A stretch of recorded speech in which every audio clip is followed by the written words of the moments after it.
live. So I don't know if there's anybody watching, but if you're out there, anyone, welcome. This is our first live stream for forever. And depending on how things go, this could be the last live stream, or it could be one of more to come. So let's see how things go together. My name is Dana Binnington. I've been teaching English for a long time.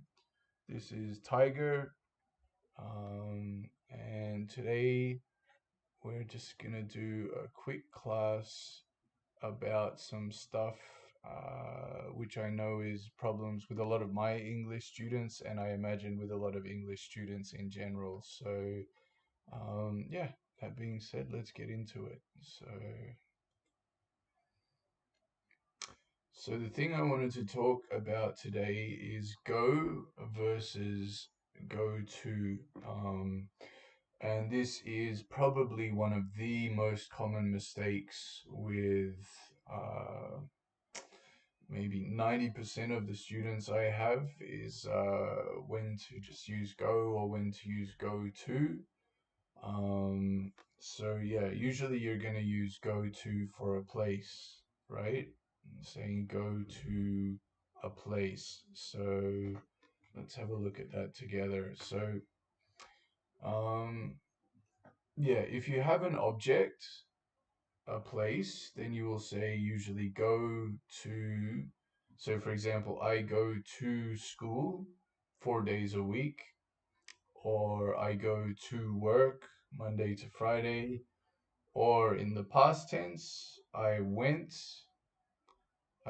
to my friend's place, or in present perfect, has gone. She has gone to the city.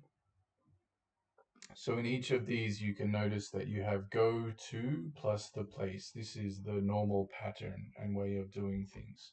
But like almost everything in English, there are exceptions to this rule. And these are common words that we use a lot. So it's good to know these exceptions. And what are the exceptions?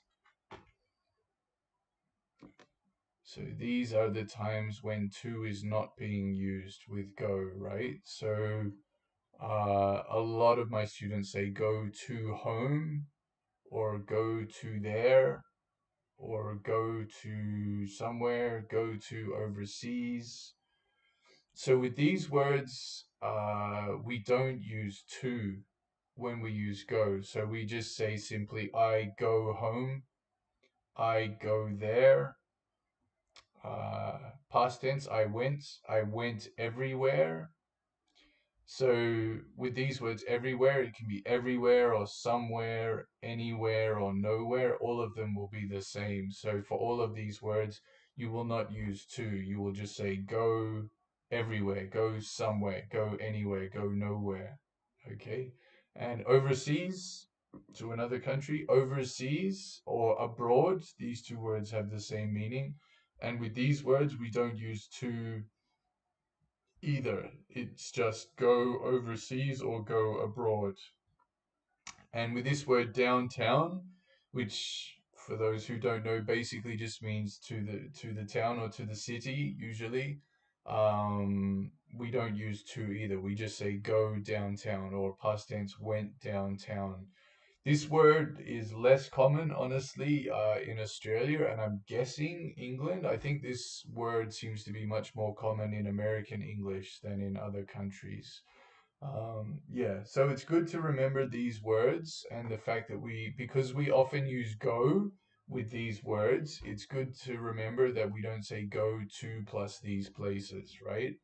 And if you want to know the grammatical reason for this, it is because these words are actually adverbs. They're adverbs of place as opposed to just regular place nouns. So, for example, a place noun, my home, or the shops, or uh,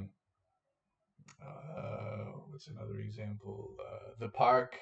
So, with all of those common places, you would say go to the shops, go to the supermarket, go to the park, something like that, right?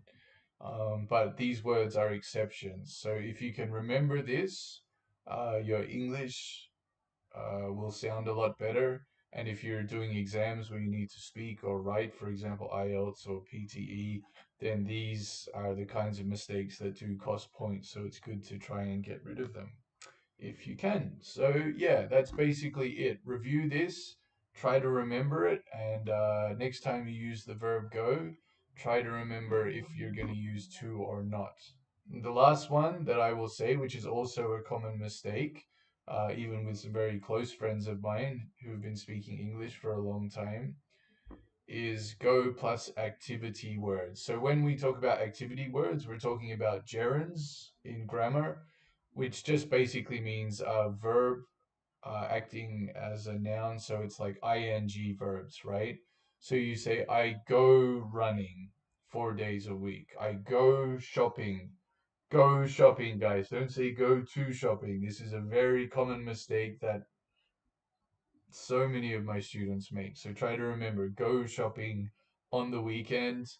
I went cycling in the park for past tense went. I went cycling in the park. And again, present perfect. She has gone traveling in Italy. It has gone for present perfect, right? So yeah, in these situations as well, when you have the ing verb, uh, you won't use to. To plus ing does sometimes happen in English, but it is not very common. So yeah, try to remember this. Go plus activity words. Um, yeah, if you can remember those three situations with the verb go, I imagine that your English will sound better, and whatever places you're going to use English in the future, it will be better for you, right? So, yeah, I think that's about all we had for today. If this video was useful, drop a comment or like, share it, subscribe to the channel if you like. I'm going to put out a few more of these and see if they are popular or not. If people are interested, then I might end up doing them maybe semi-regularly. Yeah, we'll see how time goes. Anyway, that's all I've got time for today. So thank you very much for watching, and hopefully see you on the next one. Thanks very much, guys, and bye for now.